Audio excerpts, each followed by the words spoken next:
Yo, what's up? Happy Sunday, everybody. We're back for our last and final video, unless something else happens for the evening. Shout out to Empress Radio in the house. I see you. I see you. Shout out to all our other content creators that's in the building. I see you guys. I see you. I see you. Thank y'all for being here. Happy Sunday to everybody. What y'all cook? What y'all cook? Y'all know we always talk about that. What did y'all cook? I want to know. Y'all know I'm a foodie, so I'll be all in y'all pots over there. What y'all cook today? All right. What y'all cook? Let me see. Let's see. Can y'all make me hungry before we get into this live right quick? Y'all drop in the chat what y'all cook. What y'all cook? What y'all sipping on? I know y'all sipping on something today while y'all listening to me. Yes. Okay. While y'all doing that, let me go ahead and do my disclaimer. Everything said in the video is alleged and in my opinion and is used for fair use and entertainment. All right. What up? What up? What up? All right, let's get into it. While you guys are putting in what you cooked today, I'm gonna go ahead and get into this review. All right, so Love and Marriage Huntsville review, season 9, episode 13. All right. Ooh, chicken and dumplings. Lord, I ain't even gonna look up there. Y'all gonna make me hungry for real. All right, so Vow or Never. This is the finale, you guys. For those of you that are not watching, this is the finale. Okay. Yes. Okay. Ooh, that look good. Okay, so the episode begins with Trish and Mel. They're still arguing at Nell's bachelorette party. All right. Mel is telling Trish that she did say that, that what is it? Mel said that she was, it's a great thing to invite Trish to her event, regardless to, the beef or whatever that they had. So Melody is saying that she said, but this is 1000% that she said that you kind of own it, girl. You own it with the BS. Trish was given that she wanted to start some mess with Mel.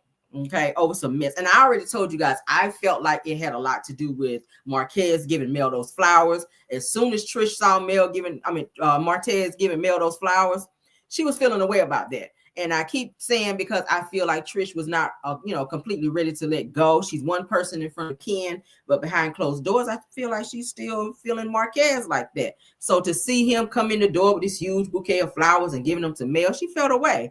So she's like forever upset and mad at Mel for, I guess, being on his radar.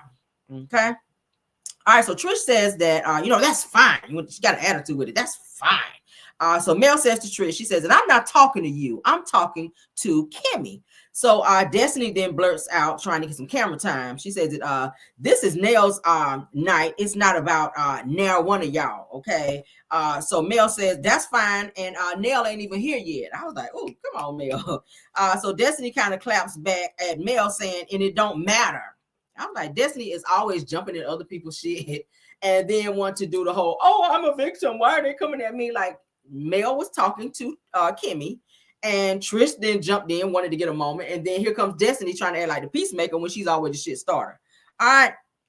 So while they're arguing, Sonny comes in, which now everything is getting ready to go all the way left. All right. The silence is so damn thick you can cut it with a damn butter knife. All right. So Sonny walks in. She speaks to everybody. No one speaks to her except Melody. All right. So she, of course, Destiny kind of looks at her like, real the nice, nasty look. I was like, child, this little hateful storage bin office having ass biatch. I don't know why she's sitting here so pressed and worried. Because Sonny won't really check up her ass anyway. She just spoke to everyone. She did like hello to everybody. It wasn't a individual hello to Destiny, but of course, Destiny has to get camera time in a moment. So Sonny goes over and sits down beside Melody. Of course, the camera production was very messy in this scene because they kept putting the camera on Destiny to get her reaction. Anytime Sonny would say something or look a certain way, they then wanted to see how Sonny reacted. So I blame that on production because they were being extra messy in that moment. All right. So she and Mel, meaning Sonny and Mel, they hug and they talk. After Sonny sits down with her, Melody says, "Hey, Sonny, how you doing, girl? I didn't know you were going to be coming here."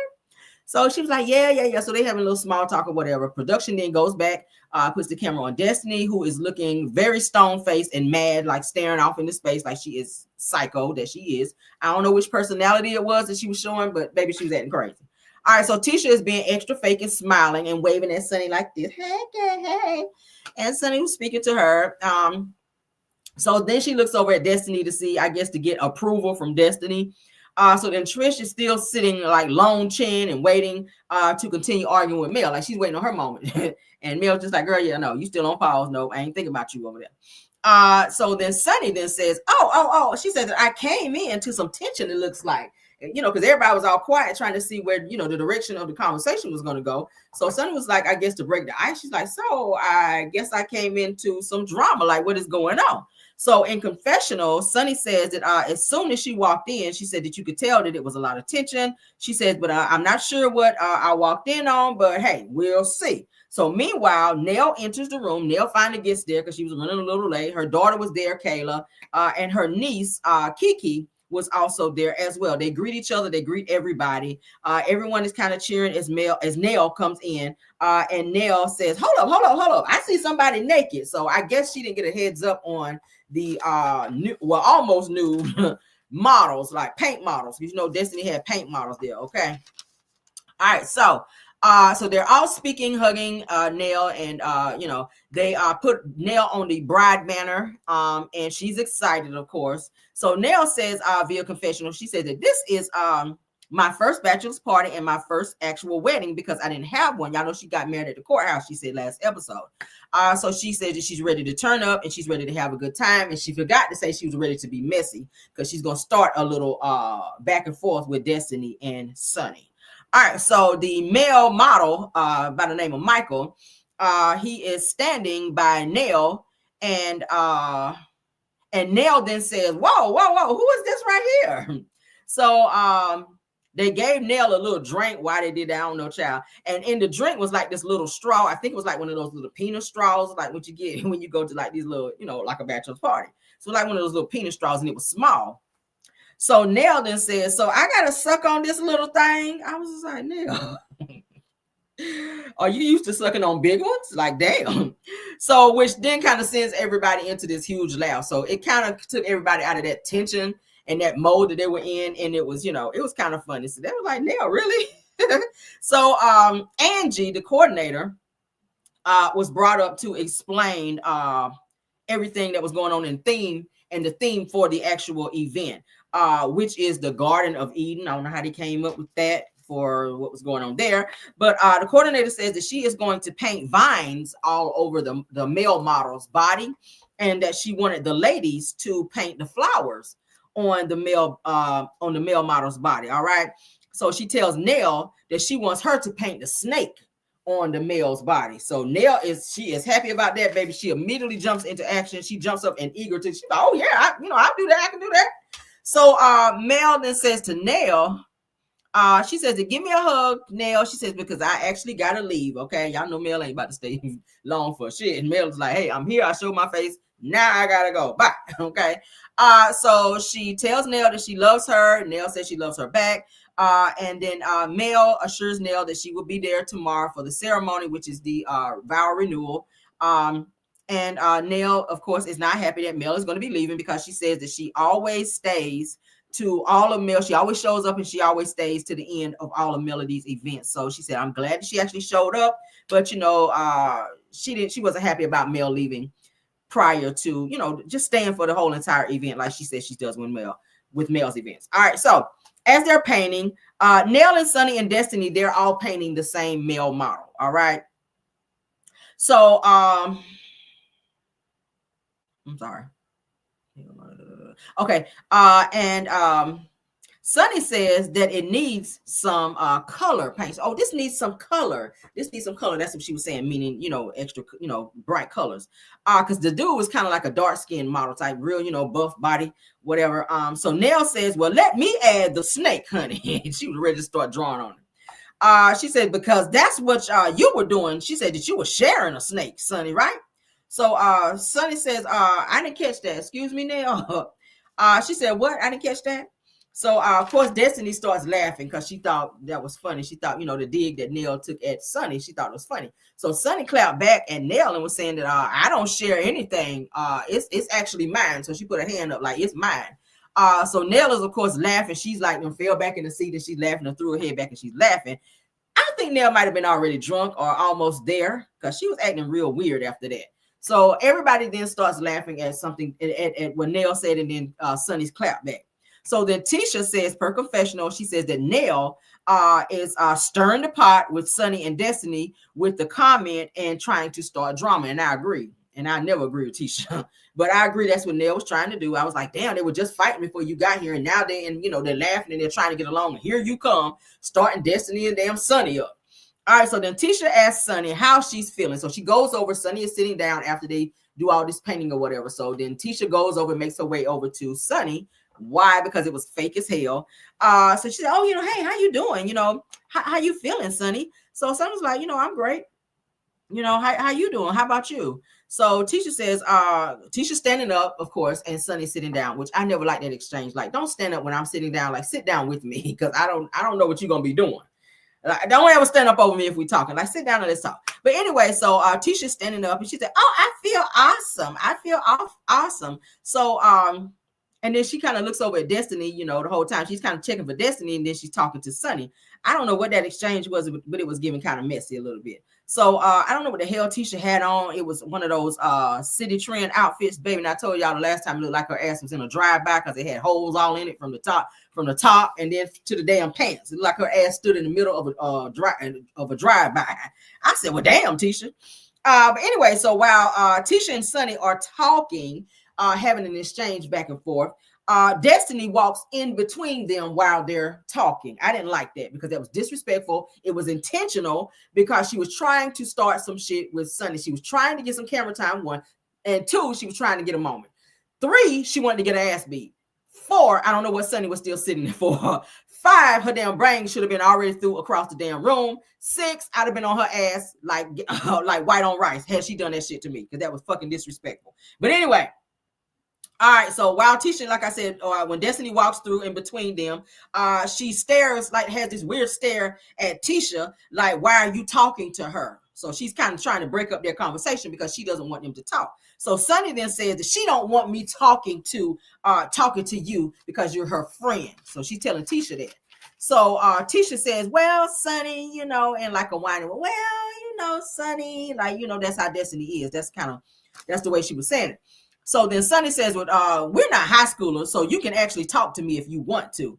She says, as a friend to her, she said that you need to hold her accountable. So that's what Sunny's telling Tisha.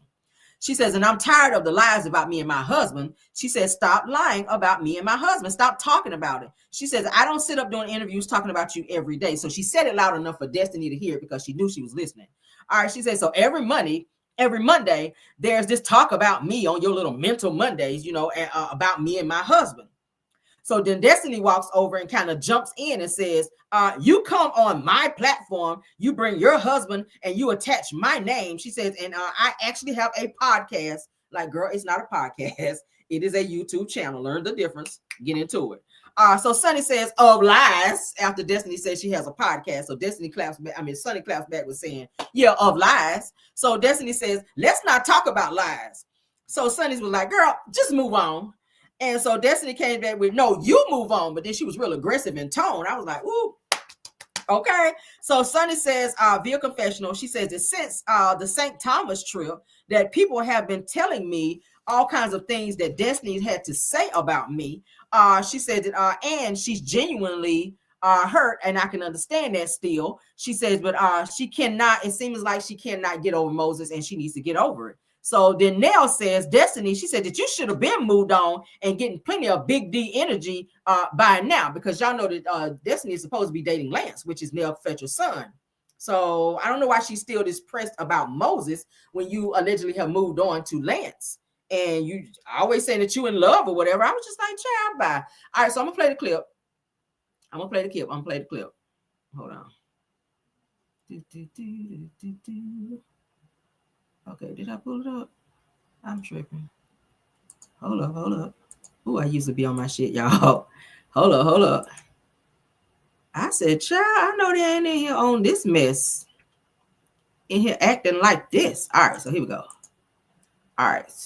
So let's go ahead and play that so y'all can see what the hell was going on here. They was acting a little too ratchet at this damn bachelor's party. They supposed to be in there, child, twerking and at the bar and all that. All right. How you feeling? I'm feeling great. Good. Good. How about you? I feel awesome. Good. Yeah. I just didn't know. in the middle. She don't want you to talk to her friends. Well, Sunny. But we're not in high school, so you can chat if you want to chat. As a friend to her, you need to hold people accountable. Okay. I'm tired of the lies. I'm tired of talking about me and my husband. Move on. Stop talking about it. I don't sit up and do interviews about you all day, every day. Every Monday, there's a talk about me and my husband. You come on a platform and you bring your relationship, which is attached to my name, and I have a podcast. You're spewing lies. Let's not talk about lies. That's all you do. Don't talk about it. You move on. Since leaving St. Thomas, Destiny has been going on a rampage about Moses and I. People are always running back and showing me what she's saying. I think that she is genuinely hurt still at this point, and she just can't seem to get over Moses. Destiny, haven't you moved on? You should be getting plenty of big D energy now, right? What is it moving on? Why would you address me about moving on? You moved on, right, boo? I moved on before it even was a thing. That's Before what I this thought. person even showed up into our friend circle. That's what I thought. So how can we stop it though? Yes. Stop talking about it. I'm going to talk about what I want to talk about. How about that? Okay. Yes, it can't be stopped. Thank you. Okay. And there it is. I'm not making up lies and going on the internet and trying to talk about people's paternity of their children. I'm not doing that. Either which way, leave me alone. She put up a post about Maury Povich, and if you keep on talking about me, I'm going to talk about why your husband left you. Right. And then you said, Maury Povich, guess who the father is? There's 3 different choices. I pray you get the opportunity to have a child, so you will understand why I ain't dog walking. It ain't yet. about no child. Yeah, you act like it somebody is. talking about your kid. You always Girl, you did. Stop You playing. always want Destiny, please. I ain't worried about no dogs You walking ain't got to over worry here. about it. If you focused on your man enough, he Who's wouldn't be bringing in that jail. in? Focus on him. You about to be in jail now. Focus on your man. I got mine. And what else? Going on. Happy anniversary in jail. He won't be in there long, sweetie. Big ass head. Boo! You didn't. You worked on it. You ain't I'm walking outside on dog walk. Boo! You ain't gonna dog walk.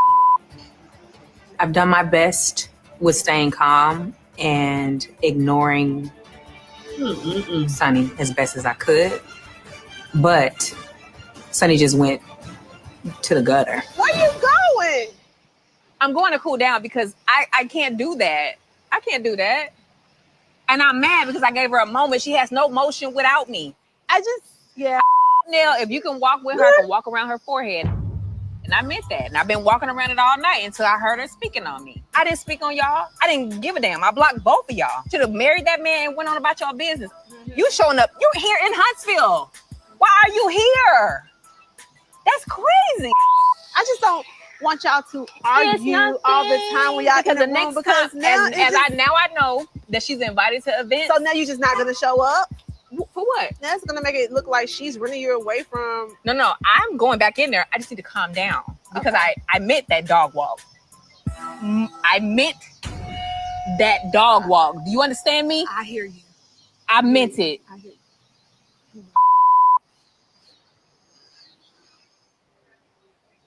I don't even know what to say. I have no advice. You look pretty. You too. I am hoping this is the last time Sunny is invited to a group event. Everybody has witnessed how Destiny feel about her, what goes down when Sunny is around. So let's just stop inviting her. Damn, so we need to dance now. You the Dress too host. short. You better hold it down. Shaped like a little Mexican. No Mexican bodied ass. Destiny, please don't wear that aluminum foil no more. Okay, that dress look like a little aluminum foil, little throwback that you got from City Trend Girl on the markdown rack. Oh, bad bodied ass. Then she said she was in the gym. Won't Trish supposed to be working you out? How Trish got a body and you don't? Like, I don't know, girl. It's given every time Destiny go in the gym, she skip ass day. Because, baby, you flat. You pancake back there. Your ass is on your stomach. It's giving. You might need to get some liposuction to get that shit out your stomach and put it in your ass. Because, baby, no. It's giving no. But anyway, Destiny has this sense of control, I noticed. Let me get back to my main screen. Let's stop sharing, honey. Destiny has this sense of control when it comes to her friends and even her men. It's weird. She is still mad and oppressed about Moses, but then she brings up Sonny, letting everyone know that she had this issue with her child, and Destiny, of course, likes to always bring up the fact about she does talk about Moses and Sonny every mental Monday. Every mental Monday is about Sonny and Moses, and it's weird. If you moved on and you're dating other people and you got this fine man, as you say, why are you still talking about these people? I don't understand that with her. I don't understand that with her. And the only reason why Sonny said what she said about your son and subliminally saying that there were 3 different paternities and all this other stuff and mentioned Maripov is because you were still talking shit. She only said that to pipe you down. And the shit worked because you ran scared, but then you want to get on TV like you on this right here, and you wasn't on that. You were scared as fuck. She piped you down because you knew the truth was out of hell. I talked about it. I've been talking about it. And I ain't even gonna say a legend because I know my shit to be facts. So clock that. All right, well, let's move on, child. Keep your legs closed. That's the moral of the story. Keep your legs closed. If you don't want people talking about your shit, you running around here trying to call everybody else out. You started and initiated that whole entire situation because Sonny was talking to Tisha. You came your ass in the middle of it, and she wasn't talking to you. So whatever heat you got after that is what you got. And if she would have blurted out some shit that you would have been embarrassed on national television, that would have been you because she was not talking to you. But then don't go outside and stand there like, I can't take it. I can't do this. You didn't have to do any of it. You didn't have to do any of that because you put yourself in the middle of a conversation that had nothing to do with you. She's so fucking passive aggressive. It's crazy. But then you are, I advocate for women sitting over there on the damn, sitting over there on that damn video. What up, Chef Don Don? Oh, everybody's in the house tonight. What's up? Said that I would have said that I got a leash and I want to see you dog walk me. He said, who says that? They go, child, right. If you dog walking, why are you going outside? I'm over here. If you dog walking me, walk in my direction. You going outside, what you gonna cool off and then come dog walk me? Girl, come and get this ass. Come get it. Anyway, next scene, child. Don't threaten me with a good time. That's what I'd have told her ass. Do not threaten me with a good time. You want to drag me? What we waiting for? What we waiting for? We don't run away from no damn fights. Anyway, so Nell and Chris, child. Next scene is Nell and Chris. They're at the wedding event location. Everyone is setting up, putting the flowers out, getting the cake ready. Nell, via her confessional, says that she is very excited about the vow renewal. She's sitting down, and of course, she twisted her ankle, so she's limping around, which is why she had on those 2 mixed match shoes. She had on one like a heel. The other one I told you guys last episode was like a flat, like a flip-flop. So that's why, because she twisted her ankle. So she had to be helped up the stairs because she was in so much pain. Now, Nell calls Chris on the cell phone to ask him to bring her something to wrap her ankle with because it was starting to swell. Why they put Nell foot up there, child? I said, Nell, with these big ass man feet. Nell got some man feet, child. I said, girl, why production had to zoom in on these damn man feet? I was like, oh, hell no. But it was visibly swollen, all right? But, child, they didn't have to zoom in on that. I didn't need to see a close-up on that. I didn't, child. I wanted to throw up all my damn lunch. But anyway, child, so Nell and her damn man feet with them damn gold toenails, she's sitting up there. She's getting prepped. They're braiding her hair, getting ready to do her makeup. Her daughter is there, Kayla, and her niece, Kiki. They're there getting their hair and makeup and all that stuff done as well. Chris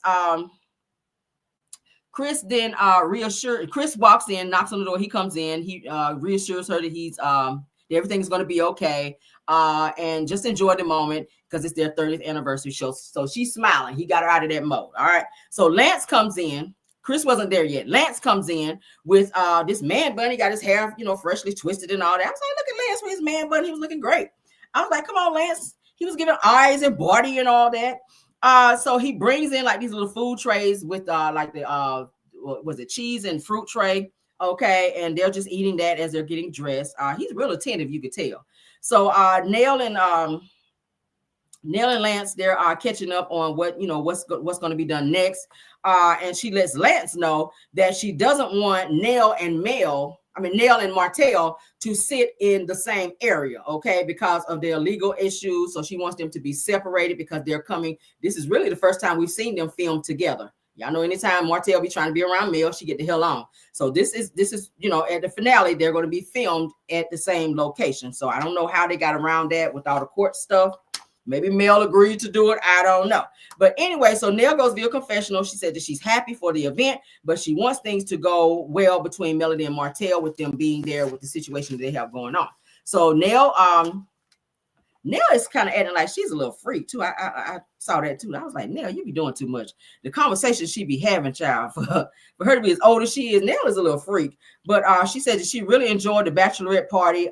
She says, but the best part was painting the snake, honey, on the model. So y'all know what she was referring to, honey, when she say snake. All right.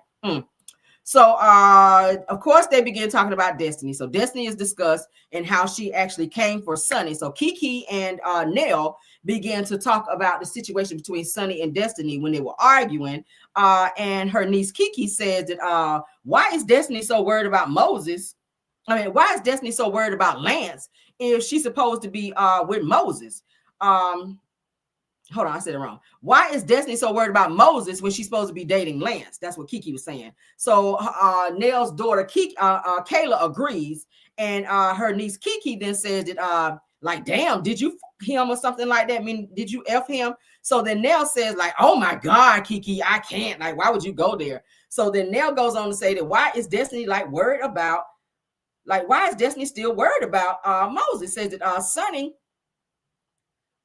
said she should be focused on Lance if she's with Lance. So Nell says that Destiny is more worried about me inviting Sunny to her event. She said that Destiny don't want Sunny around her friend group. That's the issue. So of course Nell was saying, hey, the issue with Sunny is the issue with Destiny is not the whole Moses situation. She just doesn't want Sunny to be in the friend group with everybody else. And I'm like, but she don't control that. If the person who is having the party or the event invites Sunny, then Destiny, you don't have anything to say about that. You just go and create the games and the entertainment. That's the only thing she hired Destiny for. So you're trying to control the narrative and control who comes to this event, and that's not up to you. This is her event. All right. So you should be able, as a grown woman, you should be able to be around somebody that you don't like. Just don't be around her. Don't speak to her. That whole space. Destiny was putting herself in the same space as Sunny. If you wanted to ignore her, you could have, but it's given that you didn't want to because you wanted a moment. All right. So Chris then comes in. Chris knocks on the door. He comes in as they're talking. Nell says that, hey, don't you come in here looking all sexy like that, Chris. Okay. And he wasn't even dressed in the clothes that he was going to wear to the wedding event. So Kiki and Kayla, they tell Chris that he is not supposed to come in and see her before the actual ceremony. Okay. So Nell's like, child, please, it's a renewal. And says that, and Lance says that I've been actually looking at her for 30 years. So, Chris says, nah, and I've been looking at her for 30 years. So I don't need to step out. Y'all talking about this traditional stuff where you're not supposed to see her before the wedding. He said, but hell, I've been looking at her for 33 years. So hell. So 18, he said in 18, no, and I was saying 18 months of those 30-something years, you was looking at the side piece because he was living with the side piece. Just a little side note, okay? So he was married to Nell for 30-something years, but 18 months of those 30-something years, he was with his little side piece. He had moved out of the house with Nell and everything and was staying with his side piece. Did y'all know that? But anyway, so Chris brings Nell this ace bandage for her ankle to put around her ankle, child, and them little man feet of hers that she got. So then Chris says that he is having butterflies in his stomach, y'all. For the vow renewal coming up, okay? He said that be a confessional. Of course, after that particular scene, Martell then comes in, all right, with this damn blue suit on, buttoned up with buttons everywhere. I was like, what the hell? Looking like he just got off from work, child, from Marlene's Chicken and Waffles. I was like, Martell, looking like his ass was ready to go flip an omelet somewhere with that damn chef blouse on with all them damn buttons coming up and down. I was like, Martell, looking like a toy soldier. Anyway, so Martell sits down with Maurice. They're actually at the vow renewal. Everybody's taking their seats. Martell comes in. He sits down over by Maurice and Kimmy. Aunt Kimmy, child, because she looking old as hell. Anyway, so Martell goes via confessional, says today won't be the easiest since Marceau and Tisha are going to be there together, and Kimmy and Maurice are going to be there together. So everybody's coupled up. He's the only one without, somebody. So he's saying, and Melody will be there as well. So he got to always mention Melody anytime he's talking about something. All right, so he says that he plans to get along with everybody and everyone and try to help celebrate the Fletchers. I was like, thank God. So production then shows a clip of the male bachelor's party, all right, where they got strippers there, child. They twerking, they throwing money up in the air, booty cheeks and all that, child is clapping. I was like, Lord have mercy. Chris comes in the door and they sit him down in this chair, and they got the stripper coming over there, child, and she's bands and make you dance on that shit. And he looking real excited. So it was weird to me seeing Marceau kind of standing back on the wall like he wasn't having a good time. And I said, it's only because the damn cameras are there. Martell was being himself. He was there throwing a little money up in the air. I was like, nigga, I know you ain't throwing no money and you can't feed your damn kids. I know you ain't throwing no money on those strippers and you ain't got no money for your damn kids. But I noticed that Marceau was standing back like he wasn't having a good time. But Maurice, he was over there doing what he do with the strippers, child. But Martell child was throwing up all this money. I don't know where the hell he got it from. Maybe it was his rent. Because y'all know he liked to be squatting. So maybe he had already planned to squat for the next 2 months because he wanted to ball out that night. I don't know. That's what I was thinking. Anyway, so Chris is sitting down, child, with strippers dancing on his lap and all that. And he's enjoying his little thought entertainment moment, child. And I said, Lord, see, Chris, get your ass up and go on down that aisle and marry this woman. See, I'll take y'all ass home. But anyway, so Kim and Maurice, all right, they're actually reminiscing on the damn bachelor's party and the bachelorette party. Kimmy says that our party was actually pretty much the same. And I was like, bitch, no, it wasn't. All y'all did was fight. Y'all didn't have no strippers in there. Y'all didn't have no strippers. Y'all should have had some damn strippers in there. That body paint bullshit that Destiny set up, that was lame. Like y'all, they were supposed to have, let me tell you that they were supposed to have a day party. They should have had a DJ there. I didn't see no DJ. I didn't see no dancers. I didn't even see no food. All right. They should have had like a bar or at least a mini bar. They had some games, but they were whack. They didn't really have no major entertainment because everybody was fighting. They made fighting and drama a part of the entertainment. So I felt like they had somebody else that had a little coin about them and knew how to, plan a party versus Destiny, where she's always doing this low budget bullshit like everything is Dollar Tree with Destiny. The field day event that she did, the Big D Energy field day event, that was low budget as well. It was always some low budget bullshit that Destiny did, and I don't know why they put her over it, but it could have been a better bachelorette party. So Kimmy, she's telling Maurice about how the party went. So Kimmy tells Maurice and Martell that Trish and Melody got into it. And she also said that Sonny and Destiny also got into it as well at the bachelor's party. So Martell didn't look surprised, like, what? Mel and Trish, what they get into it for? So Martell says, for real? Holy shit, like what they get into it for? So Martell says, I want to hear about Mel and Trish getting into it. He like a little female. He like to hear gossip like a little female. So Kimmy says, why is that the biggest part for you, Martell? Like, why you want to hear that? So Martell says that because too many people don't be going after Melody like that. All right. So then Kimmy says, well, she said that they were talking to each other. And she says that after that, something just wasn't 100 between the two of them. So, of course, while they're talking, Melody is walking up the sidewalk, getting ready to come in and take her seat. She has her gift with her. I ain't seen nobody else bring no gift in. But so Melody, she's walking in. While she's walking in, Martell kind of sees Melody out her peripheral. Y'all like that even. So anyway, Melody goes, Martell notices Mel. Melody goes and sits down, and they kind of get a little quiet. And Maurice kind of like points it out that that Melody is like there or whatever. So Mel, she kind of hears them and them having their conversation, and then she kind of looks into the camera and did like this little smile. So then Trish and Marceau arrive, all right. And then Marceau I was surprised to see Marceau kind of fist bump Martell like he was speaking to him, and he also fist bumps Maurice to speak to him as well, and he spoke to Kimmy. So I was surprised at that exchange. So Martell goes via confessional and says that one thing about me and Marceau, says that we can be cordial, says that we'll talk about the issue another time, says that we're just going to celebrate Chris and Nell now. So I don't know if they had a conversation like, look, man, we need to be friends again because this shit you've been putting out here is making me and Tisha look bad. Like, we need to get back friends again because y'all know anytime Martell fall out with you, baby, he is going to throw you under the bus. And I think all the receipts and stuff that Martell been putting out there, baby, they like, we need to fix this shit and we need to fix it quick because when they fight, baby, they fight.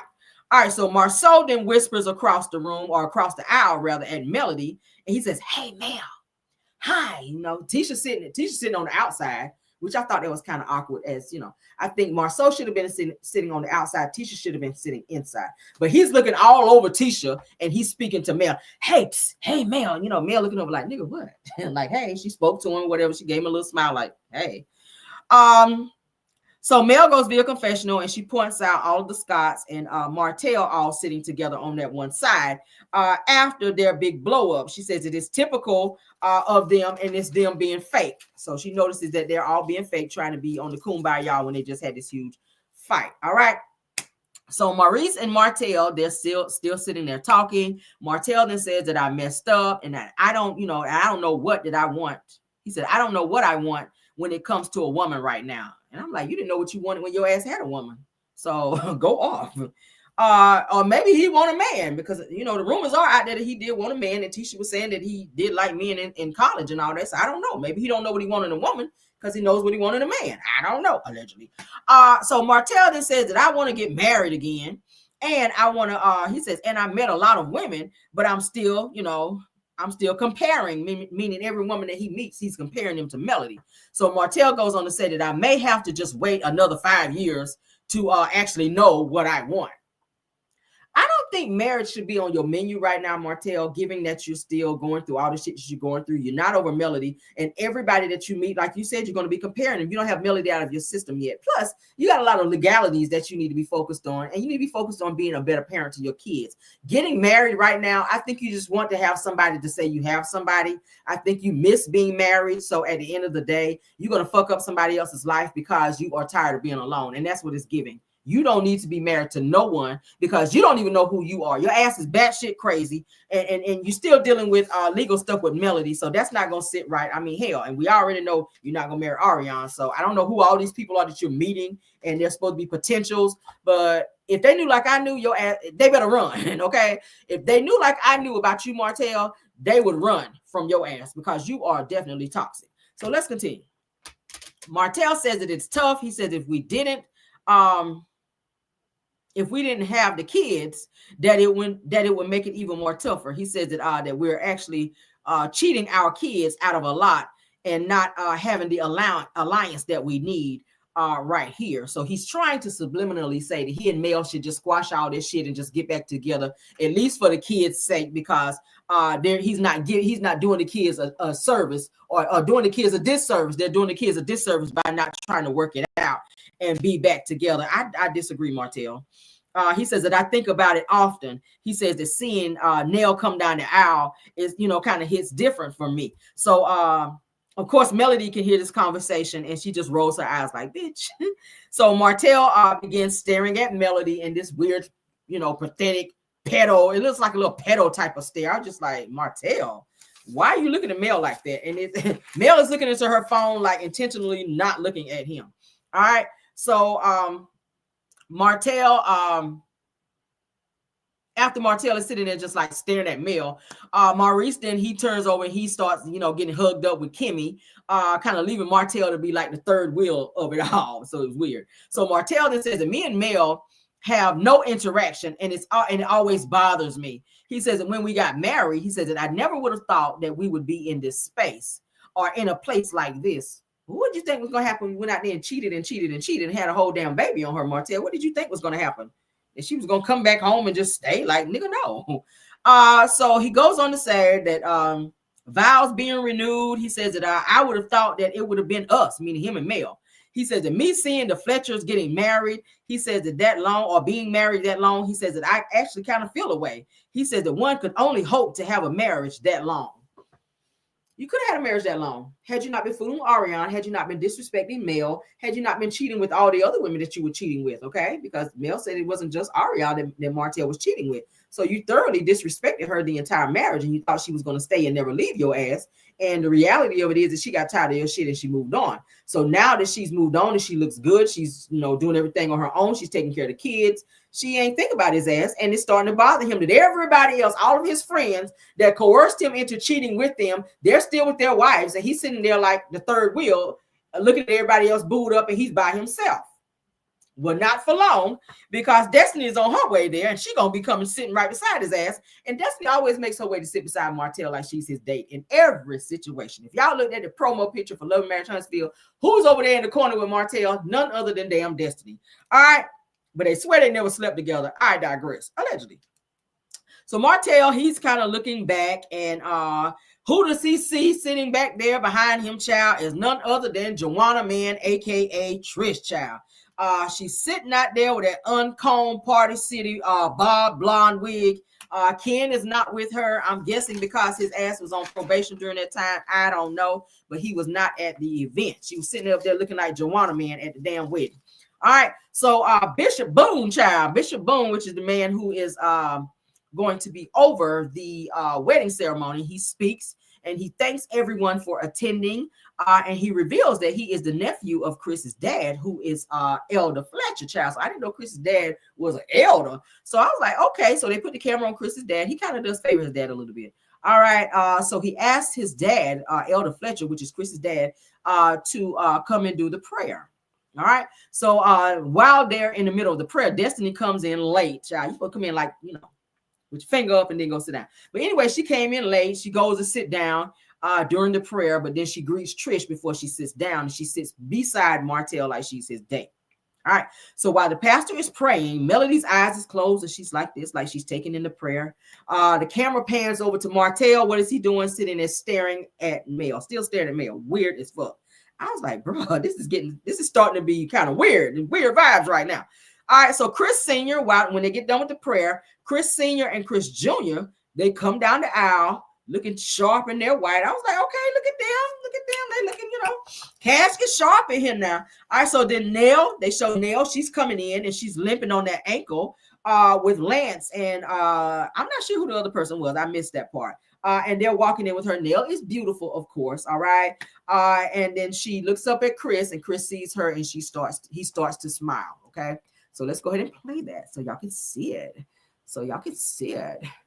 Hold on. Because I have it. I think it's that one. No, it's not that one. Hold on. Okay, yeah, there you go. All right, so let's play it so y'all can see it, child. She came down the aisle with her little limp, child. Her little foot was hurting. She looked beautiful. I ain't gonna hold you. Nell looked beautiful. All right, here we go. Would everyone please rise?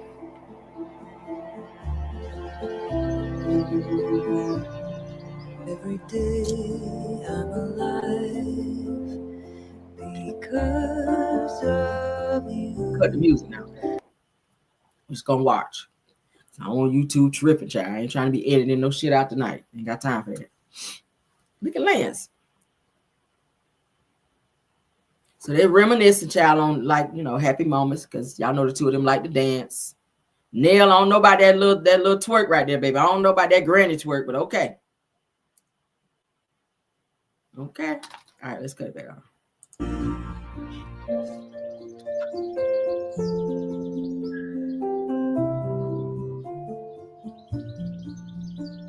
You may be seated. Dearly beloved, we are assembled here in the presence of God and of these friends for the renewal of a solemn vow this couple, Linnell and Christopher, made when, as bride and groom, they were joined in holy matrimony.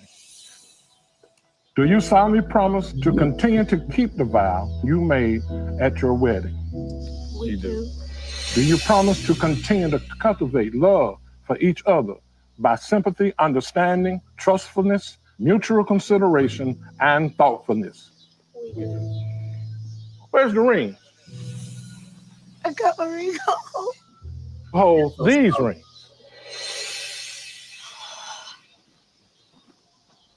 I got a new one. I got a new one. OMG. Is it real? Hey, this is real. This is real. 7.5 carats. What you mean? Is this real? Linnell, will you receive this ring from Christopher as a token of his affection, sincerity, and fidelity towards you? I will. Okay, slide it on. And I present to you, after 30 years of marriage, Mr. Christopher Fletcher and Mrs. Linnell Fletcher.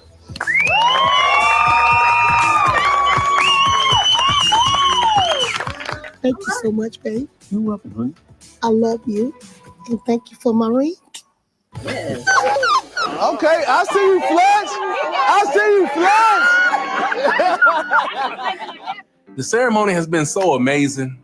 The bishop did such a great job. Everybody's looking amazing here. Watching the Fletchers renew their vows, Lord. it allows me to see the future of me getting remarried, regardless of what I've been through. I mean, I still believe in marriage. I mean, it puts me in a happy place. Would everyone please? Martell, ain't nobody checking for that, okay? Ain't nobody checking for that, Martell, okay? We're not checking for that. All right, let me skip down some, child, because we don't talk about that. So did y'all like the little ceremony? It was a nice little quick little ceremony. All right, so the reception takes place. Let me get back to my main screen. Okay, so let's stop sharing. The reception now takes place. They're going to the reception after the actual renewal ceremony. All right, so Tisha child is looking at Nell's ring, and she says, girl, 30 years. She said, Nell, this is, Nell is my mentor now, child. After 30 years, this is what you get after 30 years. So she's admiring her ring. And I was like, child, you need more than 30 years, Tisha, because I keep saying I feel like after the youngest child up and goes to college or move up out of the house, that Marcel's gonna leave anyway. But we're gonna get off that.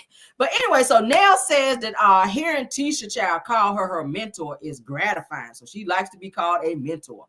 So Nell says that they all can learn from her and Chris, or she and Chris rather, because they've been married the longest. All right. So then Kimmy actually compliments the wedding and says, oh, this is really nice. This is beautiful. Da, da, da, da, da. All right. So do I have a clip? Y'all know I like to show the clips. I like to show the clips so y'all can see in real time what's going on. All right. So no, that ain't it. No, that ain't it. Y'all bear with me because I ain't put this shit in order. I should have put down. I think that's it right there.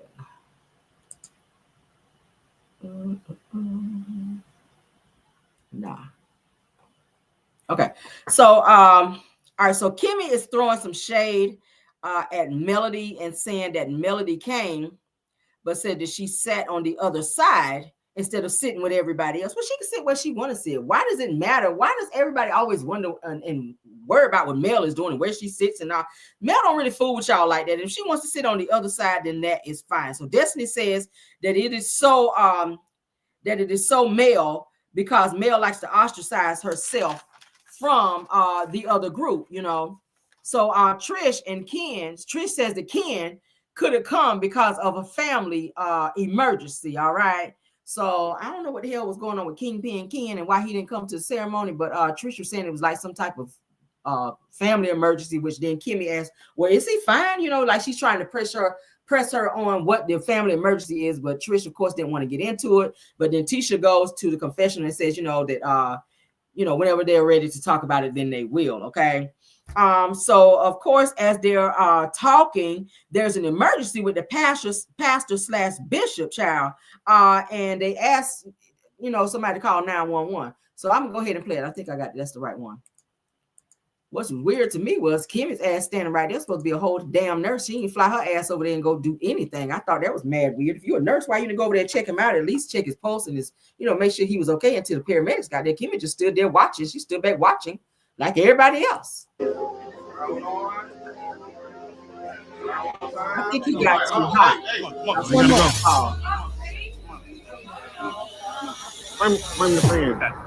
We're taking pictures and Bishop is right on my side, and I noticed he kind of got a little heavy. And oh my God, he just passes out.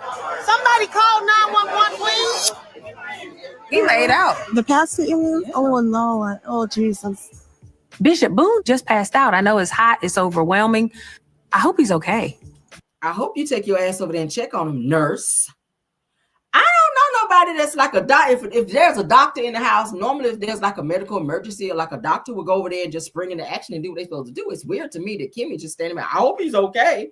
Like you don't know what to do. Like at least go check his pulse, see if he's overheated, like something. Whatever they trained your ass to do in nursing school, you did none of that, and you were a whole nurse in the house. Like damn, girl. Pull him up a little bit. Maybe her libido was broken. She couldn't get over there. I don't know. Get the robes off. it must be heat exhaustion. Good thing the paramedics arrive. They're taking care of him. Mm-hmm. This is crazy. Yeah, it was a little bit too exciting, and I hope he's going to be okay. Your pastor, he got a little too hot. I said, damn, this shit took that hot ass robe off because he got clothes on it. And plus, they said this was in the summertime. It was mad hot. So he got on like clothes underneath and that hot ass robe. Of course, he got hot. Damn, he probably about passed the hell out. But so glad the pastor is fine, child. They done got the pastor up out of there. He done damn passed out. And Kimmy's ass standing back like she don't know what to do. I said, damn, you could have went over there and fanned them or something. Did they teach you that shit in nursing school? You go over there and fan them, one of them damn church fans. Anywho, child, Maurice and Marcel and Martell, they're standing around and they're talking, which I'm surprised again to see, because y'all know Marcel was like he's never dealing with Martell ever again, but they're being cordial at this damn reception. So Marcel says that he says that we all sat together, and it was sad that Mel kind of sat by herself. Once again, they're worrying about Mel and where she's sitting. Why are you looking at Mel when Tisha's sitting beside you? The only woman you should have been worrying about as much as anybody else in the room should have been Tisha. But you know, Marcel is going to always go out of his way to worry about Mel and stare at Mel, speak to Mel, like, you know, that whole, hey, Mel, hi, Mel. And Mel was like, hey, nigga. So that's what he had to say about Mel. All right, Martell then goes on to say that we are all, he said that, well, actually, we were all to the left at first, and she could have actually still came and sat over there with us. She did not want to be nowhere near you, Martell. If she wanted to sit by y'all, she would have. She went the opposite direction because she didn't want to be fooling with your ass. All right, so Marcel then says that at least you and Mel were in the same space today, so he was trying to be funny. All right, so Martell said that we're always in each other's space. He says, but when we get around the group, she kind of sits far away, or she acts like she doesn't want to be around me. He says that she don't want to be seen. Check this out. He says that Melody doesn't want to be seen with me. He says, but we get along when we're away from everybody else. So he's trying to make it sound like him and Mel hang out when the cameras are not around and they just on the kumbaya. Maybe they go out on a few dates, and they just hanging out. When we all know that that's lies and bullshit. Martell, Mel does not hang with you. She don't want nothing to do with you. Sir, like, he is really putting it on. He's really putting it on real thick, as to say the Mel is just playing it up for the cameras. And she don't want to be around him because the cameras and everybody else is there to maybe give judgment on the two of them finally getting along. No. So inside the reception, they have the cake set up. The cake is really nice. And Nell and Chris, they're being helped to their seats where they're going to be sitting. Everybody's starting to sit down where they're going to sit at the reception. Melody sits at the table with everyone, which is the cast. And then Martell, of course, was sitting at another table. So he brings his chair from across the room over to the table where Melody and the other cast are sitting. All right, which that kind of irritates Mel when she see him walking towards the table, because, of course, she doesn't want him sitting anywhere near her. So, So as Martell is walking forward with his damn Rhythm Nation jacket on that he had on, looking on this shit here, with his Rhythm Nation jacket on, child, looking like one of the Jackson backup dancers in the Rhythm Nation video. Melody, of course, is bothered, and she starts frowning up. All right, and Martell walking over to the table. She's looking like, nigga, why are you coming over here? Like, you weren't even supposed to be over here. All right, I think I got the clip where his ass was walking up over. Yeah, I do. Let's look at this shit, y'all. Let's stop sharing. And let's look at this clown. He done picked up a whole chair from across the room where he was supposed to be sitting. That's where that sat him, because everywhere that everybody's sitting has a place setting rather, with their names on it. So he's supposed to sit wherever his name thing is, but he don't walk from across the room and then walk over to where everyone else is sitting, and that's not where he was supposed to sit. So already he's out of order, and now Melody is thoroughly damn pissed off. Yeah, he had that damn Rhythm Nation jacket, looking like his ass was up there with Janet Jackson, child, on that shit. All right, so let's continue. Here's Martell, child. I said, so did you ask him? Because she asked him to call her dad. And he texted Marcel. Marcel didn't respond. He didn't text me. I went back through the text. Shortly after I, get settled in my seat, I'm sitting at the table. Here comes Martell coming to sit at my table. I came here to support Nell and Chris and, just be a good friend for them in this moment. I didn't come here to be a part of any shenanigans, nor be in close proximity to anybody I quite frankly don't with. So I think it's my cue to leave. You're looking at the front of his eye and you're gonna leave.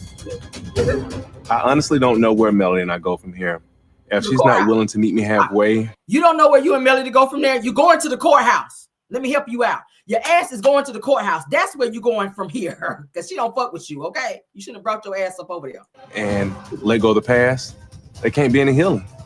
And to me, that's sad. First of all, you're so pretty. Second of all, don't forget your gift. Third of all, I love y'all.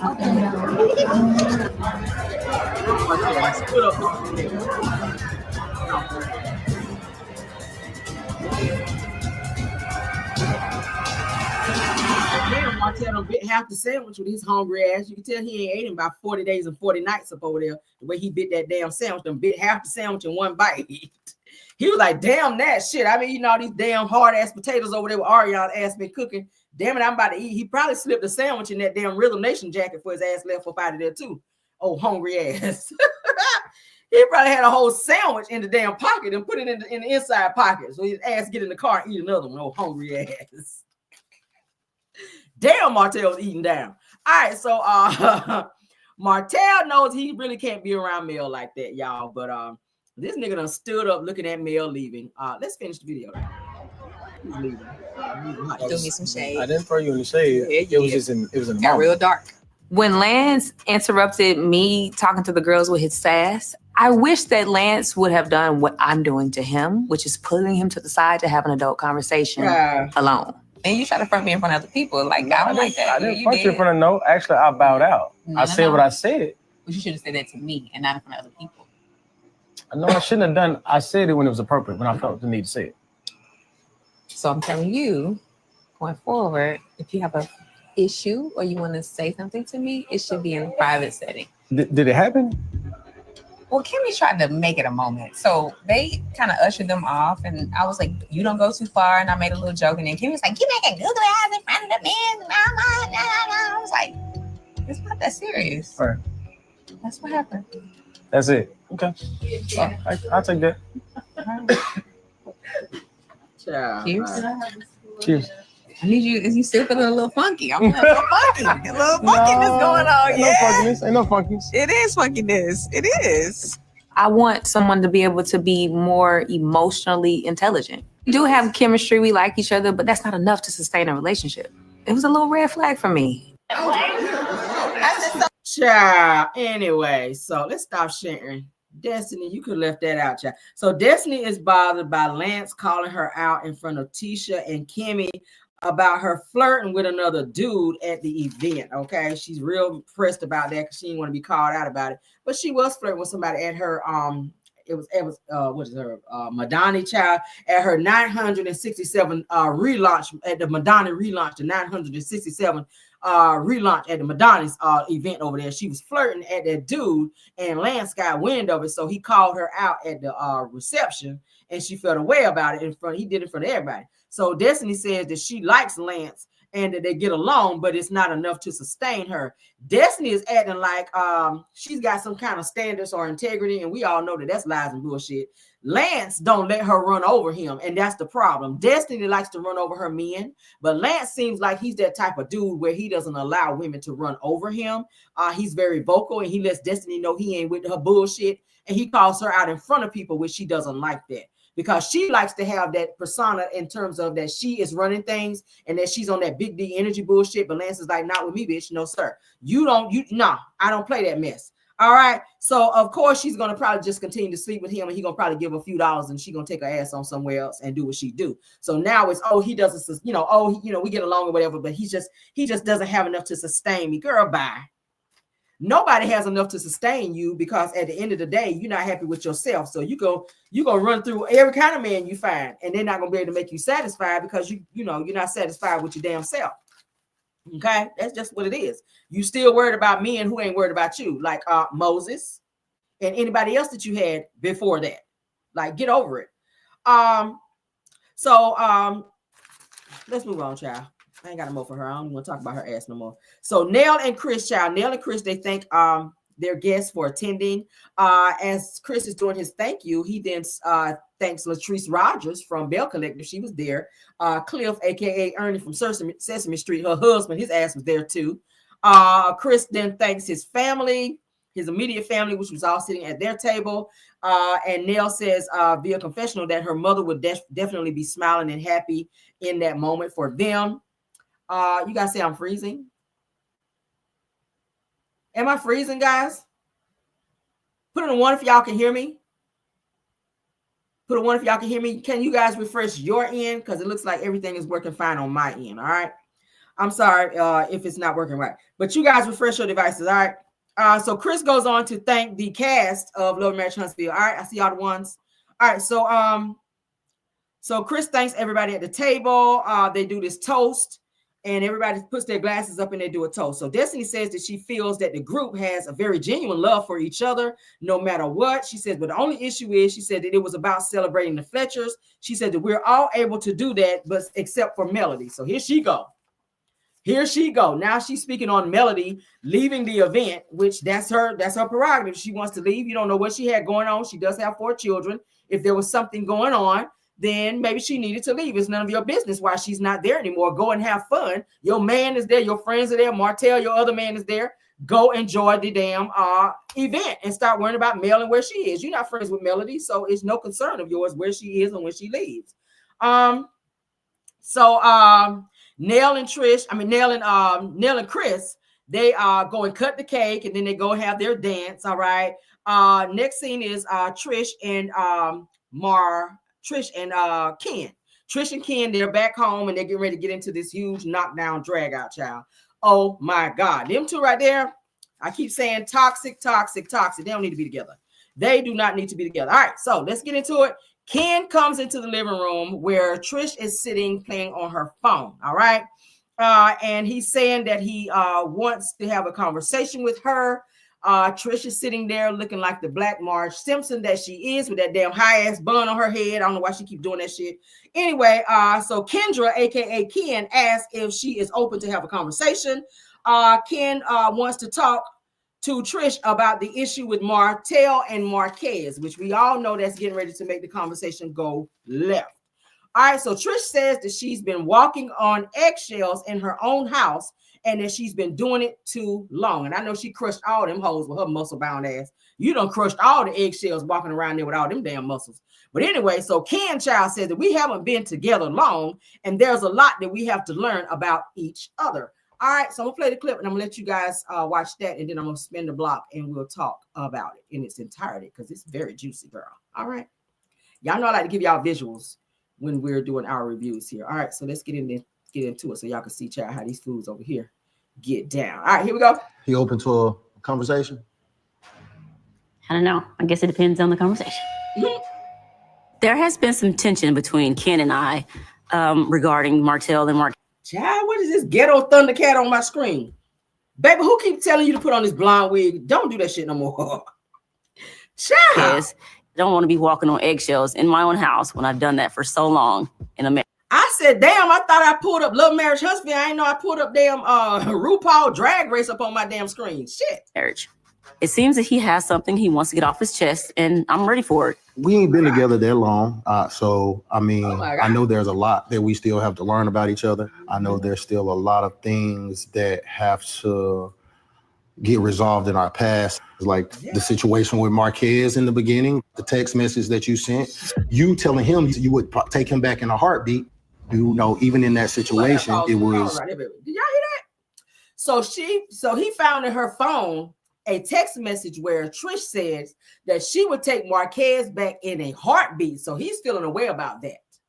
But then she tried to lie her way out of it to say that she didn't mean it like that, or she didn't mean that. But I mean, it's in your phone where you send him a message and telling him that. That's why she's been stalling on this damn divorce, and she ain't been rushing to go do it. 5 years, she's been stalling and putting Ken on ice and making him think that they're going somewhere and they're not.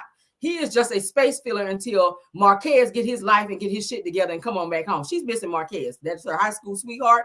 They got 2 kids together. You don't just fall in and out of love like that. Bottom line is, yeah, he pissed her off because he wasn't there when he needed to be. And the way she be acting around Ken when Marquez come around like she hate his guts. No, she don't. She's really still in love with him. But bottom line is she has to do that because Ken be fussing her ass out and cussing her out when she acts like she's so still in love with or showing some type of emotion for Marquez. She still loves Marquez. She wants Marquez. If Marquez walked through the door right now, she'd probably jump up on his ass if Ken wouldn't snap on her ass.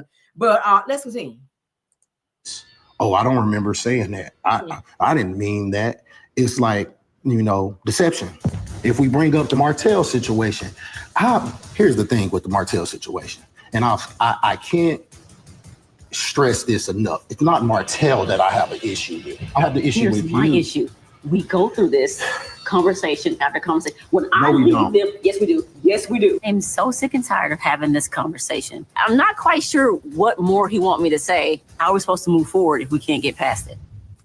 Okay. When I leave, them Martell, the M&Ms, I do not think about them. But them jokers live rent-free in our house.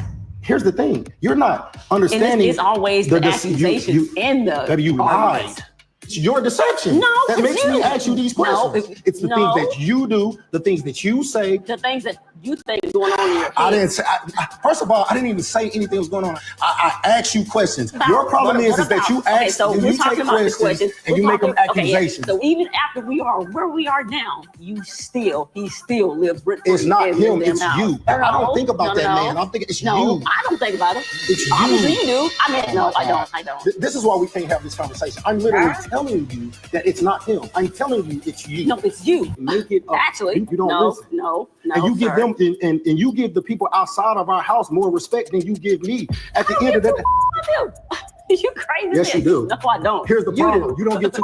Why would I care about them? Because you. Do I talk about Marquez? When do I talk about Marquez outside of the 6 times we have the conversations about? Yes, we do. Both of them live rent free in this goddamn house. First of all, your ex-husband got to live rent free. He's the issue. He creates the issue. My problem is you're trying to sit up here and act like I just be talking about these guys like I'm so insecure or bothered. That's what you're saying. Saying that they live rent free means that I talk about them regularly, and that's not true. None of their names come out of my mouth unless you bring it up. Exactly. I'm okay with that. What I'm not okay with is you trying to make it seem like I have issue with men that no, it's the issue is with you. Are you talking to me? You didn't talk. You don't do that when you on. You don't do that when you're around nobody else. You don't care about me either. Why would you do? Why would you go harder on somebody you care about than somebody you don't care about? That absolutely makes no sense. Because I don't have no. That makes no sense. You're supposed to be more subtle and more open to communication with me. Because it's frustrating me that you keep asking me. That's it's not keep asking. I only ask you when the situation and you lied about it. One thing I'm trying to get Trisha to understand is that whole privacy thing that she has going on doesn't work for our relationship anymore.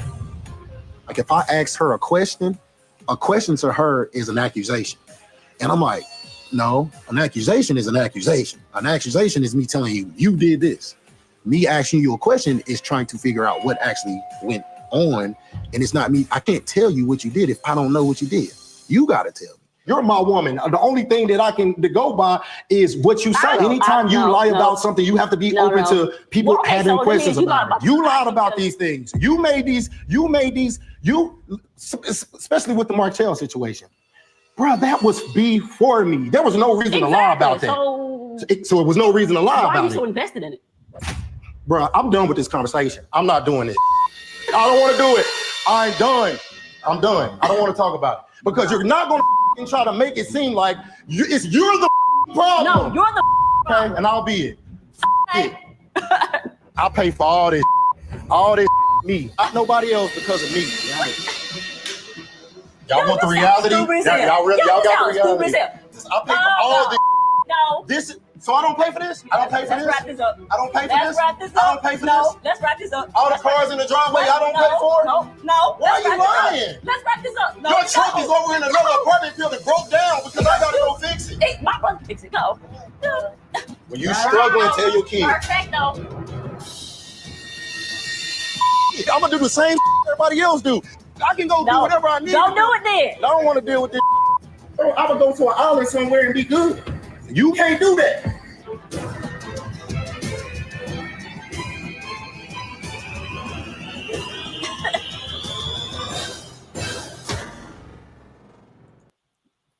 He is very money driven. I see. He likes to always talk about his money and how much money he makes. Their relationship is toxic as hell. I feel like Ken bit off more than he could chew, jumping in this situation with Trish. They're not done. They're not done. And it's frustrating him that she just won't pick him, but she's not going to do that when her heart is still with Marquez. That's her children's father. That's still her husband. That is still her husband. Ken. It's so weird how let's wrap this shit up now. No, you want to wrap it up because he's starting to tell your damn business. He's embarrassing you. And the fact that he says if he wasn't paying for all this and if he left, then you wouldn't be able to do what you needed to do, which further lets me know your income is questionable. Now, I don't know. Now, I know that Carlos King was saying on his show that she was a damn engineer. I don't know. I know engineers make really good money, but if he's questioning your finances and your car across town broke down and he got to buy you a car, I mean, engineers buy their own shit. So it's given. I don't know, Trish. I don't know what you do, girl. What do you really do? What do you really do, Trish? Because your man Ken done blasted your ass out here. That's exactly what he did. And he's tired of being in a situation with you, which you continue to lie to him about how you really feel about Marquez and what happened between you and Martell. It's been like 5-6 different stories about Trish and Martell and how that situation went down.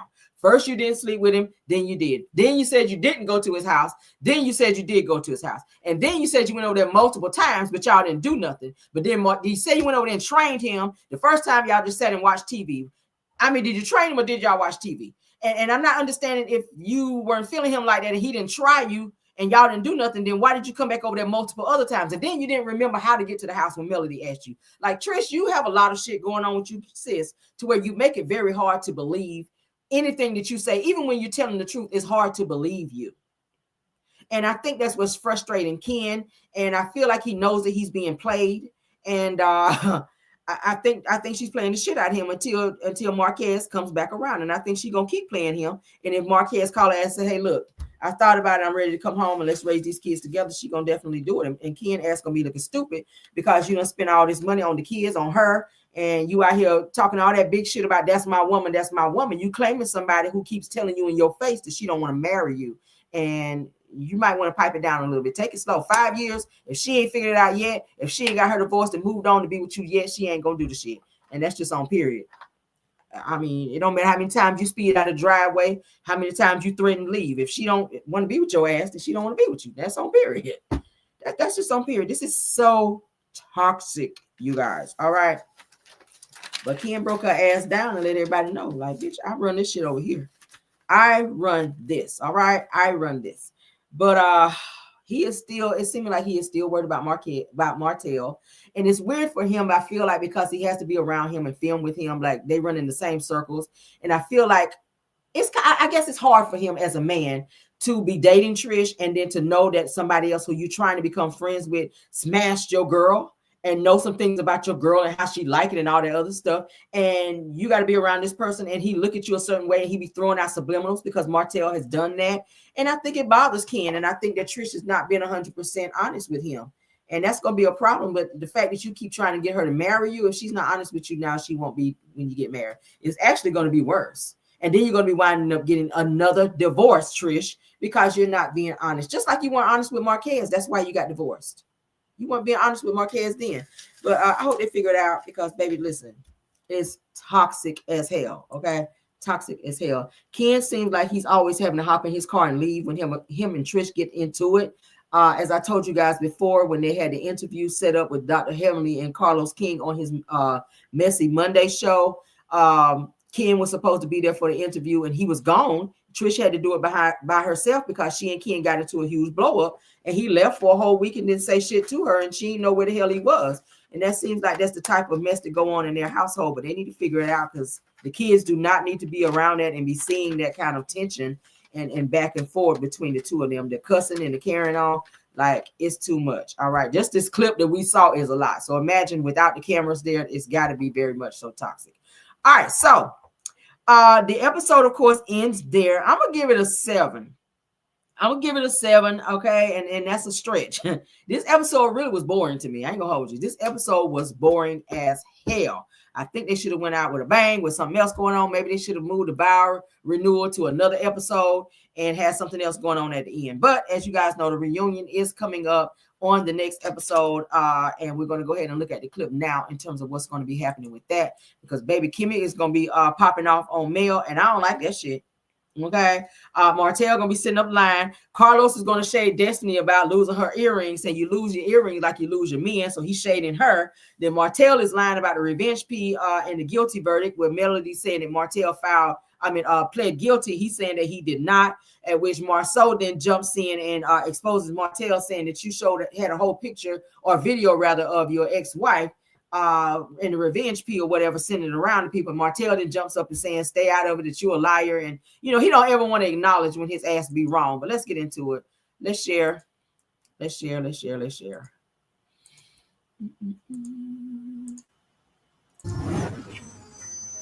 Get ready for part 1 of the Love and Marriage Huntsville reunion special.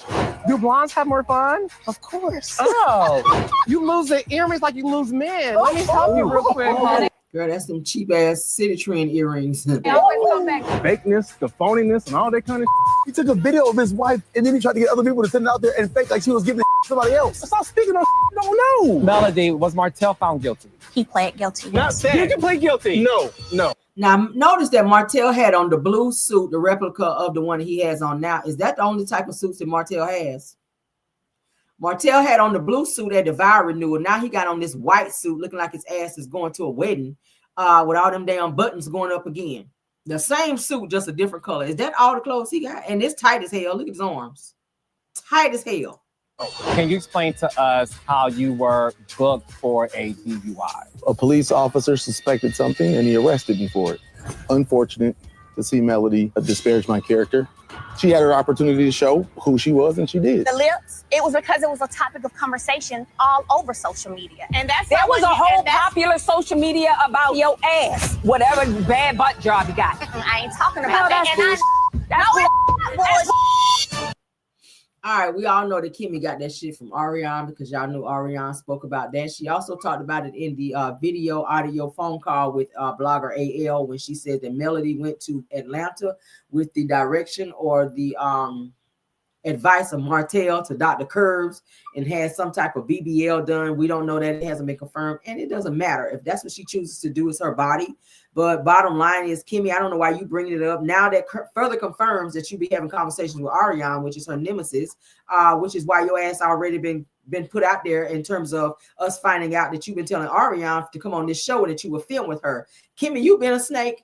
You've been a snake. Let me tell you, when we found out you was a snake, Kimmy, when Melody invited you to her house and had that whole massage situation set up between you, Tisha, and Mel, you got your ass over there trying to call Mel bougie because you were in an environment you'd never been in before.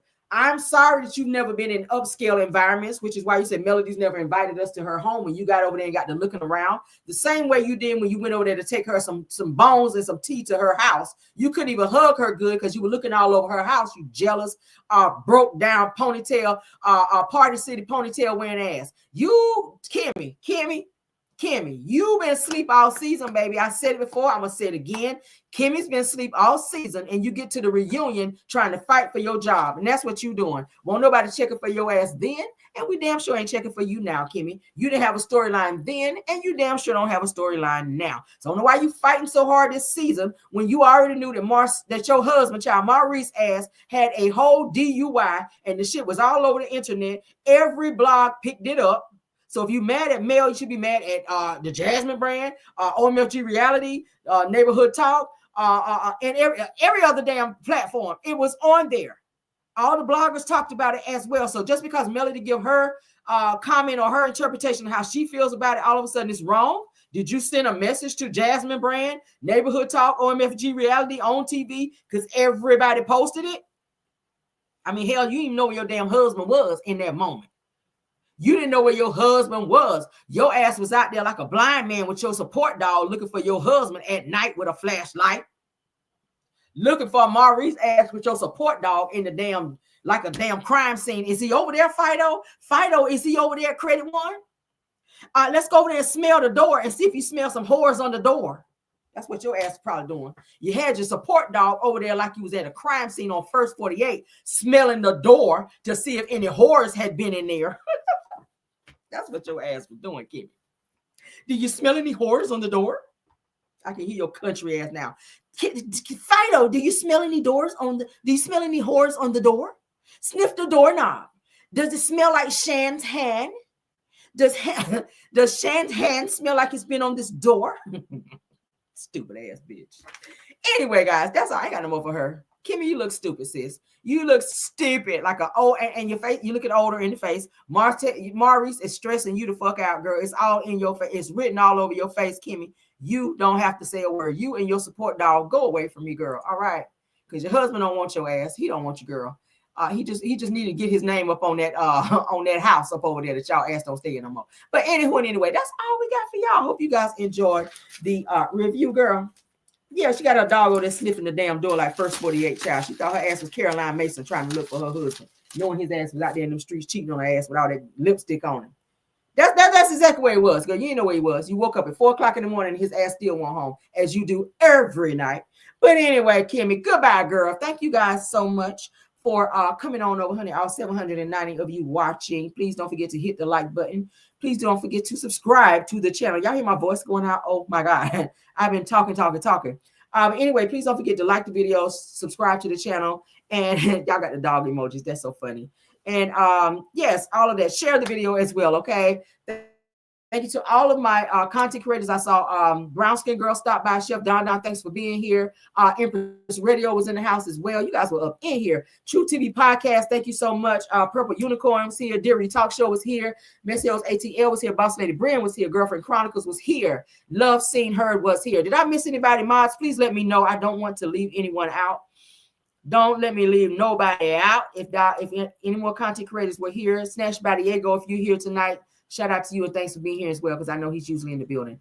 If that's it, guys, that's all we got. We're going to get out of here, all right? I will see you guys tomorrow for Car Chronicles. I do have an early morning call, so Car Chronicles will be directly after that. I have a call at 9 o'clock that I have to get on. It's very important that I have to get on this call. So after that, guys, I will come on and we will do Car Chronicles then, okay? Because I don't want to have to rush and come on early and have to rush to get off to get on my call. So I'm going to come on Car Chronicles after my call because I have to take that call in the morning. Okay. All right. But love y'all down. Yeah, we said Brown Skin Girl. Thank you, Brown Skin Girl. She was here. Thank you guys so much. All right. Let's go ahead and get out of here. Let me get y'all music up, child. And bye. Even when you feel low, you can still go. Even when you feel slow, you can still go. Even when there's no hope, you can still go. I never answer to no, man, I still go. Go, go, go, go, go, go, go, go, go, go, go, go, go. Hustle hard, hustle every single day. I'll be making moves till I'm buried in my grave. To the system, I don't wanna be a slave. I've been doing shit my way, or the highway. And in the driveway is a nice range. Cause I grind through the climb, I invite pain. You'll never hear me, bitch, nah, I don't complain. Just gotta flip the switch and you can go and obtain anything you want, anything you need. Your mind's got the key ingredient, it's belief. They deceive with the negativity, but I just slide right by.